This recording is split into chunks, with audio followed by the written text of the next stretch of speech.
پاکستان اور افغانستان کے درمیان موجودہ کشمکش حالیہ تاریخ کی سب سے ڈرامائی کہانی ہے۔ چند سال پہلے افغان صدر اشرف غنی اسلام آباد سے بار بار درخواست کر رہے تھے کہ وہ پاکستانی سرزمین پر موجود افغان طالبان کے خلاف کارروائی کرے جو ان کی جمہوری حکومت پر حملے کرا رہے ہیں۔ مگر پاکستان کا جواب ہمیشہ ٹھنڈا اور دو ٹوک انکار تھا۔ آج کہانی مکمل طور پر الٹ چکی ہے۔ پاکستان ٹی ٹی پی کے بڑھتے ہوئے حملوں سے شدید دباؤ میں ہے اور اب وہ افغان طالبان جو افغانستان کے حکمران ہیں سے کارروائی کی درخواست کر رہے ہیں۔ جواب؟ بالکل وہی انکاری موقف جو کبھی پاکستان نے اختیار کیا تھا۔ یہ الٹ پھیر ایک خطرناک تعطل کی شکل اختیار کر چکی ہے، جس نے ترکی اور قطر کی ثالثی کی کوششوں کو بھی ناکام کر دیا ہے۔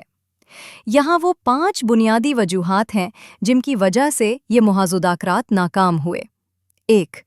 ٹی ٹی پی سیکیورٹی کا تعطل۔ آپ کا دہشت گرد ہمارا نہیں۔ یہ پورے مسئلے کی سب سے بڑی ستم ظریفی ہے۔ پاکستان کا مطالبہ ہے کہ ٹی ٹی پی کے محفوظ ٹھکانے ختم کیے جائیں اور ان کے خلاف قابل تصدیق کارروائی ہو۔ دوسری طرف افغان طالبان اس کی میزبانی سے انکار کرتے ہیں اور زور دیتے ہیں کہ ٹی ٹی پی پاکستان کا اندرونی مسئلہ ہے جسے اسلام آباد کو سیاسی طور پر حل کرنا چاہیے۔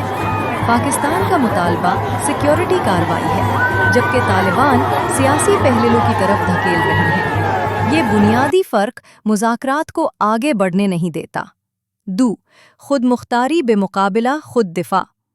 فضائی حملوں کا سلسلہ مذاکرات کو عسکری کشیدگی نے شدید نقصان پہنچایا۔ ٹی ٹی پی حملوں کے دباؤ میں پاکستان نے افغان سرحدی علاقوں میں فضائی کارروائیاں کیں۔ افغان طالبان نے فوری طور پر ان حملوں کو اپنی خود مختاری کی خلاف ورزی قرار دیا۔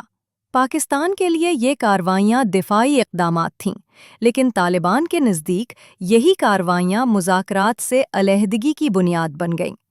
طالبان کا مطالبہ تھا کہ فضائی حملے بند کیے جائیں ورنہ بات چیت آگے نہیں بڑھ سکتی۔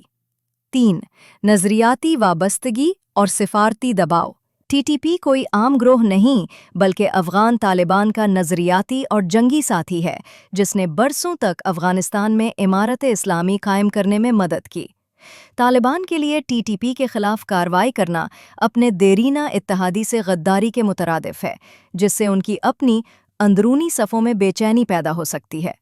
مزید یہ کہ ٹی ٹی پی کا وجود طالبان کے پاس پاکستان کے خلاف ایک اہم سفارتی ہتھیار بھی ہے۔ پاکستان طالبان سے ایک ایسے گروہ کو توڑنے کا مطالبہ کرتا ہے جو ان کا قریبی اتحادی ہے۔ طالبان کے پاس اس کی کوئی سیاسی خواہش نہیں۔ بد اعتمادی، تحریری معاہدے سے انکار، مذاکرات اعتماد کے مسئلے پر آ کر رک گئے۔